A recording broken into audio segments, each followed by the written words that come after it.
Jamaah, oh jamaah. Alhamdulillah. Semangat banget sih hari ini. Alhamdulillah. Semangat dong Ustadz. Sampai Habib kaget-kaget. Habib baru siap-siap jantung ya.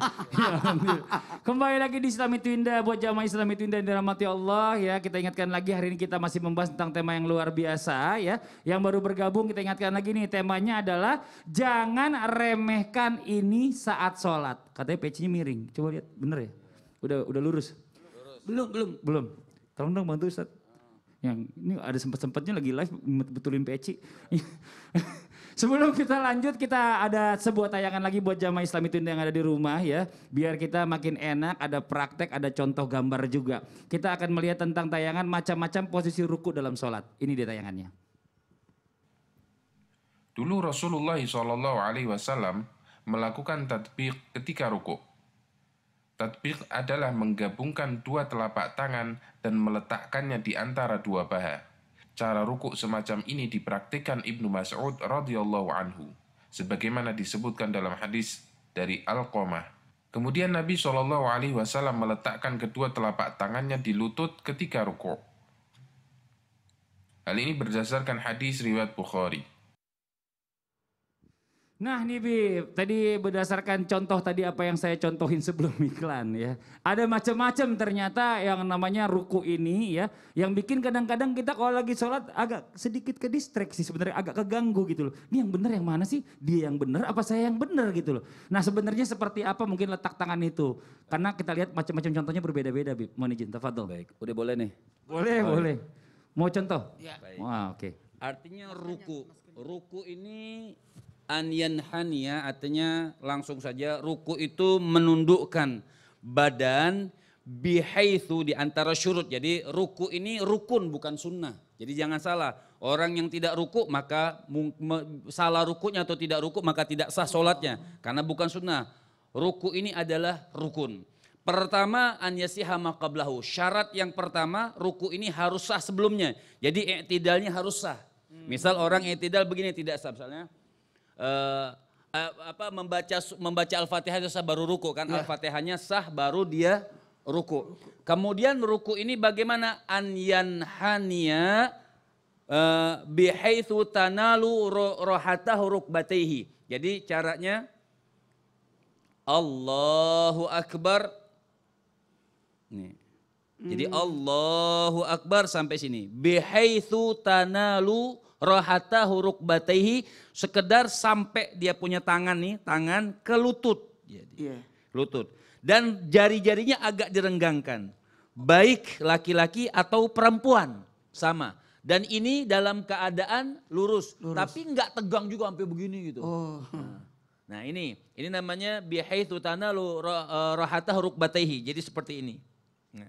Tangannya agak direnggangkan dan jari-jarinya agak direnggangkan, tangan sampai ke lutut seperti ini. Dan tidak boleh seperti ini. Nih, ini namanya senam pagi. Ya, seperti ini. Ya. Ada yang seperti ini. Kalau tashbik tadi artinya beberapa riwayat, tapi yang kuat menurut 4 madhab seperti ini. Jadi bihaitsu tanalu, jadi tangannya ini di dengkul, jangan lupa jamaah, tangan di dengkul atau menggenggam enggak? Tidak menggenggam, begini. Ketika Kalau Nabi dirapetin gimana Bib? Ada juga salat dirapetin tangannya gini ruku? tidak masalah, tapi ya? Afdaliyahnya agak direnggangkan. Ini berdalilkan daripada Nabi SAW yang Nabi katakan tsummarka hatta tatma'innah raki'an, dan syaratnya juga harus mutmain. Jadi ada tumakninanya. Jadi nggak boleh Allahu Akbar, sami Allahu liman hamidah. Nah ini tidak sah. Batas lamanya. Subhanallah. Walaupun dengan sekedar membaca Allahu Akbar, walaupun Subhanallah. Tapi bagusnya 3 kali yang kita baca zikir 3 kali seperti biasa zikir ruku sini. Jadi walaupun sekedar membaca Subhanallah. Dan tidak boleh nih harus di antara syarat ruku lagi memang tujuannya ruku. Misal Ustaz Syam imam. Ya. Ya, contoh. Contoh Ustaz Syam imam. Allahu Nah, Akbar. kebanyakan yang salah bagaimana ketika ada sujud tilawah. Jadi imam sujud wasjud waqtarib. misalnya. Wasjud wa qatarib. Nah, makmum yang nggak tahu kan imam pasti sujud dong. Ya. Ustaz. Langsung sujud. Wasjud wa Bersihkan. qatarib. Allahu Akbar. Nah, mestinya makmum Ya. kan mengikuti wajib makmum Ya. mengikuti sujud tilawahnya imam. Karena makmum nggak paham dia ruku begini. Lah. Dia bingung. Wah, ini kok imam sujud. Kemudian dari sini dia langsung sujud seperti ini, itu tidak sah. Jadi harusnya Jadi kalau dia mau ngikutin sujud imam, dia harus intisab dulu. Berdiri lagi, nggak usah baca sami Allahu liman hamidah. Dia lempengin dulu seperti ini, baru dia sujud mengikuti imam. jadi tidak boleh dari ruku langsung sujud. Nggak boleh. Atau misal kedorong sama teman, misal maaf nih. Ya kan, Ada kita orang nggak tahu. buru-buru masbuk. Ada orang buru-buru masbuk kedorong, dia seperti ini. Memang pas mau ruku, oh udah jadian ruku dah.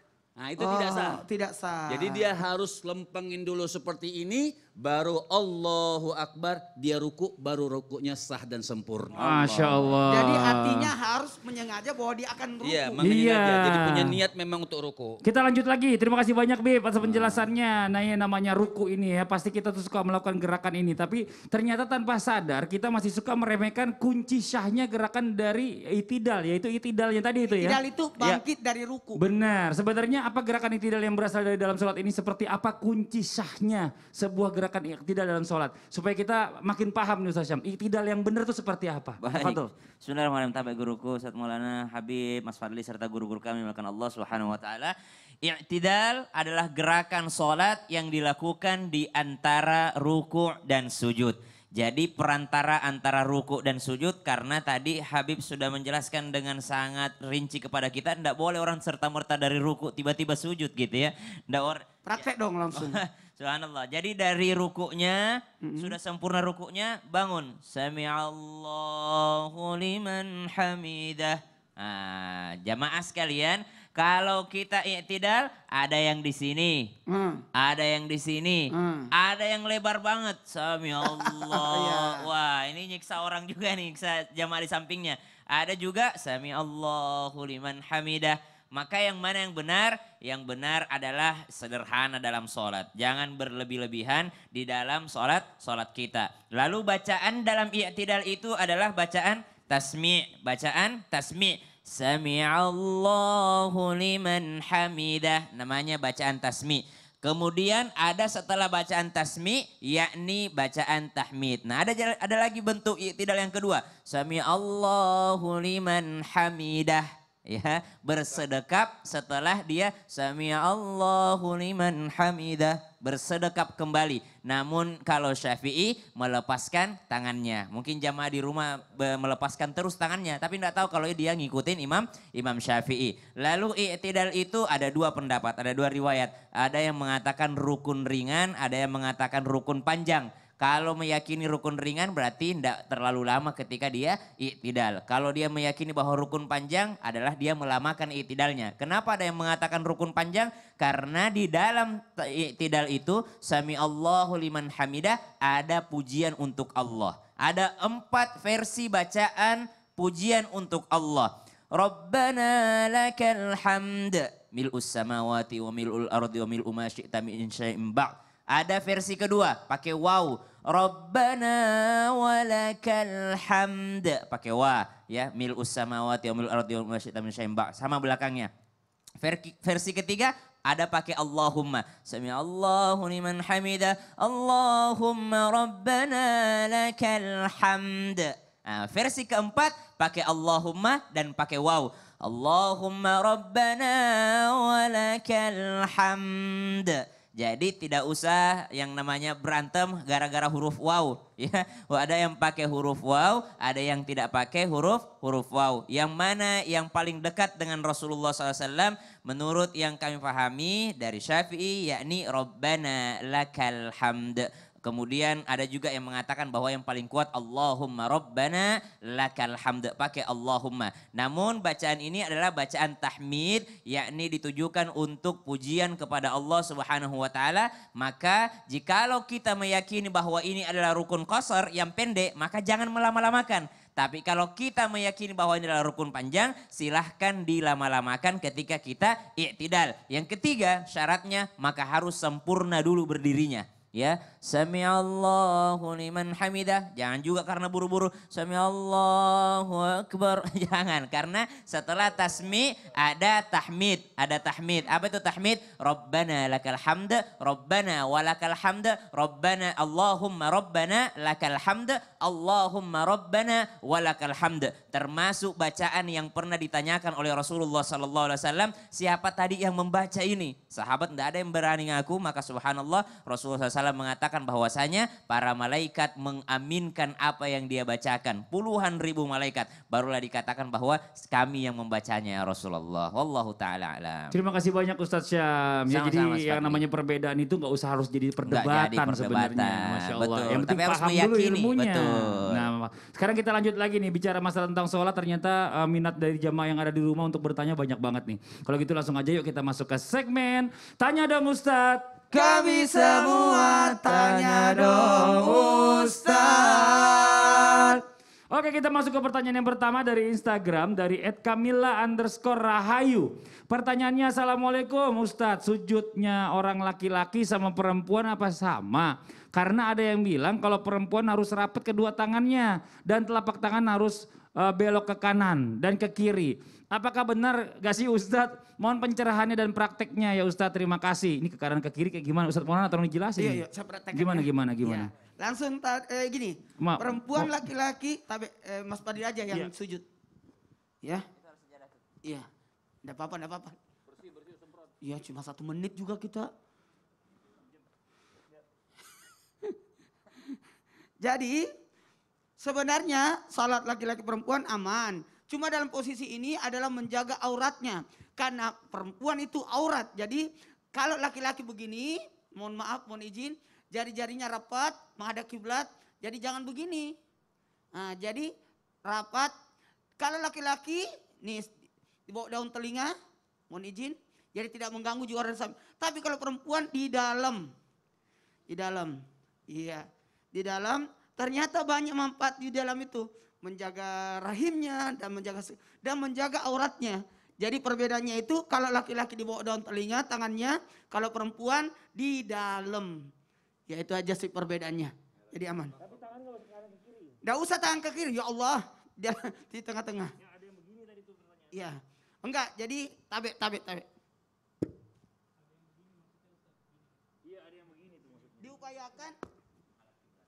Diupayakan jari-jarinya menghadap kiblat. Semuanya. Iya. Aman ya? Ya. Iya, berarti Ibu tadi tangannya nggak usah harus kanan kiri, salah ya Bu ya. Kita masuk ke pertanyaan yang kedua dari Instagram dari @nugraha pratama 2011 dikurangin 10. Ustadz, saya Tuti, Kota Baru Riau. Mau nanya dengan Ustadz Syam, apa yang harus kita lakukan kalau aurat orang di depan kita ketika sholat terbuka? Adakah kewajiban menutup kalau misal kakinya terbuka sementara dia nggak tahu? Makasih ya Ustadz, tolong dijawab Ustadz Syam nih. Jadi kalau misalnya teman kita di depan ternyata auratnya kebuka, contoh seandainya kakinya ceweknya kebuka. Siap. Terus kita betulin atau bagaimana? Iya. Dia laki-laki. Ya, benar Ustadz. Pakai kaos oblong, Saya celana kan agak pakai turun. baju alhamdulillah aman ya. Nah. Ya.